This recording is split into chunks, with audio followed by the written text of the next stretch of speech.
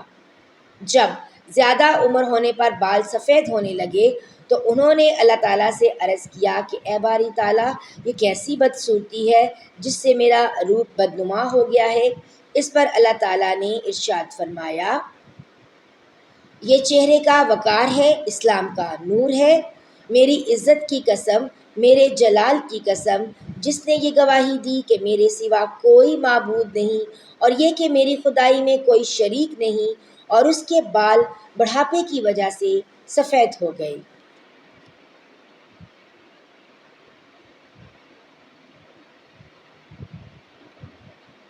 تو قیامت کے دن مجھے اس بات سے حیا آئے گی کہ اس کے لیے میزان عدل قائم کروں، یا اس کا نامہ اعمال سامنے لاؤں، یا اسے عذاب دوں۔ اس پر حضرت ابراہیم علیہ السلام نے دعا کی، اے پروردگار، پھر تو اس سفیدی کو میرے لیے اور زیادہ کر دے۔ چنانچہ اس کے بعد ان کا سر برف کی طرح سفید ہو گیا۔ اس سے معلوم ہوا کہ بڑھاپے کی سفیدی اور خود بڑھاپا اللہ تعالیٰ کی بہت بڑی نعمت ہے، اور مومن کے لیے عمر کی یہ منزل بھی شکر کا مقام ہے۔ حضرت ابوبکر صدیق رضی اللہ تعالیٰ عنہ کے گھرانے کو یہ فضیلت بھی حاصل ہے کہ ان کا سارا گھرانہ ہی مسلمان ہوا۔ کوئی ایک فرد بھی نہ رہا جو مسلمان نہ ہوا ہو۔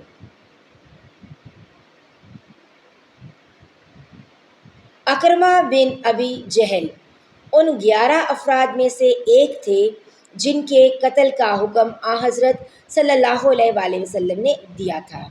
اس حکم کی وجہ یہ تھی کہ انہوں نے اور اس کے باپ ابو جہل نے مسلمانوں کے ساتھ بہت زیادتیاں کی تھیں۔ یہ حکم سنتے ہی اکرمہ یمن کی طرف بھاگ نکلے۔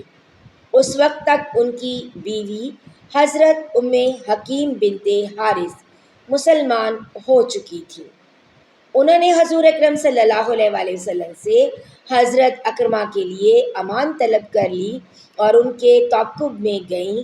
حضرت اکرمہ بحری جہاز میں سوار ہو چکے تھے تاکہ کسی دوسرے ملک چلے جائیں۔ یہ بحری جہاز سے انہیں واپس لے آئیں اور ان سے کہا، میں تمہاری طرف سے اس شخصیت کے پاس سے آئی ہوں جو سب سے زیادہ رشتہ داریوں کا خیال کرنے والے اور سب سے بہترین انسان ہے۔ تم اپنی جان ہلاکت میں مت ڈالو کیونکہ میں تمہارے لیے امان حاصل کر چکی ہوں۔ اس طرح حضرت اکرمہ رضی اللہ تعالیٰ عنہ اپنی بیوی کے ساتھ حضرت صلی اللہ علیہ وآلہ وسلم کی خدمت میں حاضر ہوئے اور اسلام لے آئے۔ حضرت اکرمہ رضی اللہ تعالیٰ عنہ بہت بہترین مسلمان ثابت ہوئے۔ وہ بہت زبردست جنگجو بھی تھے، خوب جہاد کیا، بڑے صحابہ میں آپ کا شمار ہوا۔ جنگ یرموک میں رومیوں کے خلاف لڑتے ہوئے شہید ہوئے۔ اس طرح باقی لوگوں کو بھی امان مل گئی، ان میں ہندہ بنت حارث بھی تھیں۔ حضرت صلی اللہ علیہ وآلہ وسلم نے ان کے قتل کا بھی حکم دیا تھا۔ یہ حضرت ابو سفیان رضی اللہ تعالیٰ عنہ کی بیوی تھی۔ ان کے قتل کا حکم آپ نے اس بنا پر دیا تھا کہ غزوہ احد میں انہوں نے حضرت حمزہ رضی اللہ تعالیٰ عنہ کا مسئلہ کیا تھا، یعنی ان کے ناک کان وغیرہ کاٹی تھی، لیکن انہیں بھی معافی مل گئی اور یہ بھی مسلمان ہو گئیں۔ صفوان بن امیہ کے بھی قتل کا حکم ہوا تھا، انہیں بھی معافی مل گئی اور یہ بھی مسلمان ہو گئے۔ کعب بن ظہیر کو بھی معافی مل گئی۔ یہ اپنے اشعار میں آپ صلی اللہ علیہ وآلہ وسلم کو برا بھلا کہتی تھی، یہ بھی مسلمان ہو گئے۔ اسی طرح وحشی نے غزوہ احد میں حضرت حمزہ رضی اللہ تعالیٰ عنہ کو شہید کیا تھا۔ حضرت صلی اللہ علیہ وآلہ وسلم نے ان کے بھی قتل کا فرمایا تھا، لیکن یہ بھی مسلمان ہو گئے۔ پھر اس روز یعنی فتح مکہ کے دن حضور صلی اللہ علیہ وآلہ وسلم صفا کے پہاڑ پر جا بیٹھے اور لوگ گروہ در گروہ آپ کی خدمت میں حاضر ہو کر اسلام قبول کرتے رہے۔ تمام چھوٹے بڑے مرد حاضر ہوئے، عورتیں بھی آئیں، سب اپنے اسلام کا اعلان کرتے رہے۔ ایک اور صاحب حضرت صلی اللہ علیہ وآلہ وسلم کی خدمت میں حاضر ہوئے تو آپ صلی اللہ علیہ وآلہ وسلم کے رعب سے کانپنے لگے اور دہشت زدہ ہو گئے۔ حضور صلی اللہ علیہ وآلہ وسلم نے ان کی حالت دیکھ کر فرمایا، ڈرو نہیں، میں کوئی بادشاہ نہیں ہوں، بلکہ میں تو قریش کی ایک ایسی عورت کا بیٹا ہوں جو معمولی کھانا کھایا کرتی تھی۔ اس وقت جن لوگوں نے اسلام قبول کیا ان میں حضرت امیر معاویہ بن ابو سفیان رضی اللہ تعالیٰ عنہ بھی تھے۔ حضرت امیر معاویہ رضی اللہ تعالیٰ عنہ کہتے ہیں کہ صلح حدیبیہ کے موقع پر ہی اسلام کی محبت میرے دل میں گھر کر چکی تھی۔ میں نے اس بات کا ذکر اپنی والدہ سے کیا تو انہوں نے کہا، خبردار، اپنے والد کی خلاف ورزی نہ کرنا۔ اس کے باوجود میں نے اسلام قبول کر لیا مگر اس کو چھپائے رکھا۔ پھر کسی طرح میرے والد ابو سفیان کو پتہ چل گیا۔ انہوں نے ناراضی کے انداز میں مجھ سے کہا، تمہارا بھائی تم سے کہیں بہتر ہے کیونکہ وہ میرے دین پر قائم ہے۔ پھر فتح مکہ کے موقع پر میں نے اپنے دین کو ظاہر کر دیا اور حضرت صلی اللہ علیہ وآلہ وسلم سے ملاقات کی۔ آپ صلی اللہ علیہ وآلہ وسلم نے مجھے خوش آمدید کہا۔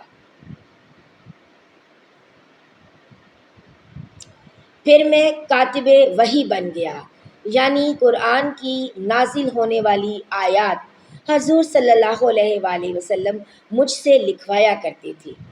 اسی روز حضرت ابو سفیان رضی اللہ تعالیٰ عنہ کی بیوی یعنی حضرت امیر معاویہ رضی اللہ تعالیٰ عنہ کی والدہ ہندہ رضی اللہ تعالیٰ عنہ بھی مسلمان ہوئیں۔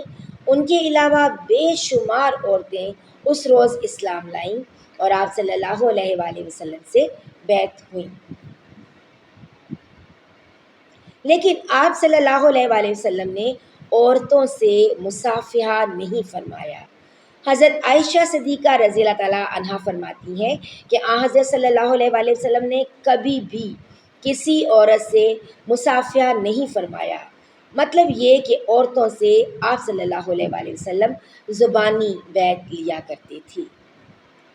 فتح مکہ کے موقع پر حضرت صلی اللہ علیہ وآلہ وسلم نے ارشاد فرمایا، میرے پروردگار نے مجھ سے اسی فتح اور نصرت کا وعدہ فرمایا تھا۔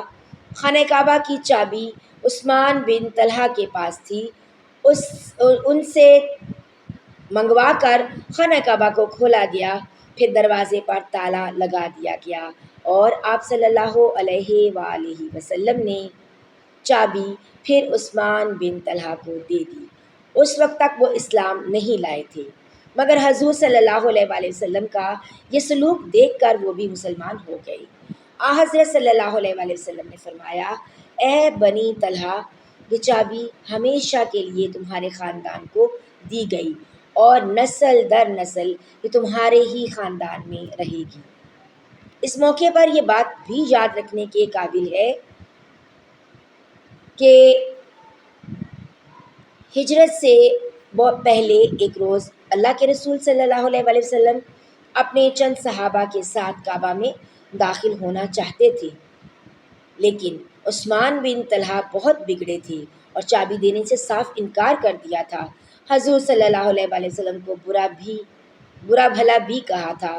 اس وقت حضرت صلی اللہ علیہ وآلہ وسلم نے فرمایا تھا، عثمان، عنقریب ایک دن تم دیکھو گے کہ یہ کنجی میرے ہاتھ میں ہوگی اور میں جسے چاہوں گا یہ چابی اسے دوں گا۔ اس پر عثمان بن طلحہ نے کہا تھا، کیا اس دن قریش ہلاک و برباد ہو چکے ہوں گے؟ حضور صلی اللہ علیہ وسلم نے جواب میں ارشاد فرمایا تھا، نہیں، بلکہ اس دن آباد اور سربلند ہو جائیں گے۔ حضرت عثمان بن طلحہ کو یہ تمام باتیں یاد آ گئیں جب آپ صلی اللہ علیہ وسلم نے وہ چابی ان کے حوالے کی۔ آپ صلی اللہ علیہ وسلم نے ارشاد فرمایا، عثمان، میں نے تم سے کہا تھا نا کہ ایک دن تم دیکھو گے یہ چابی میرے ہاتھ میں ہوگی اور میں جسے چاہوں گا یہ چابی اسے دوں گا۔ یہ سن کر حضرت عثمان بن طلحہ رضی اللہ تعالیٰ عنہ نے کہا، میں گواہی دیتا ہوں کہ آپ اللہ کے رسول ہیں۔ ناظرین و سامعین، یہاں پر ہمارے 100 ابواب مکمل ہو گئے الحمدللہ۔ اگر آپ چینل پر نئے ہیں تو چینل کو سبسکرائب کر لیں، ویڈیو اچھی لگے تو لائک اور شیئر ضرور کیجیے گا۔ اللہ تعالیٰ میرے اور آپ کے مرحومین کی بلا حساب مغفرت فرمائے اور انہیں جنت الفردوس میں اعلیٰ مقام عطا فرمائے، آمین یا رب العالمین۔ اجازت دیجیے، اللہ حافظ۔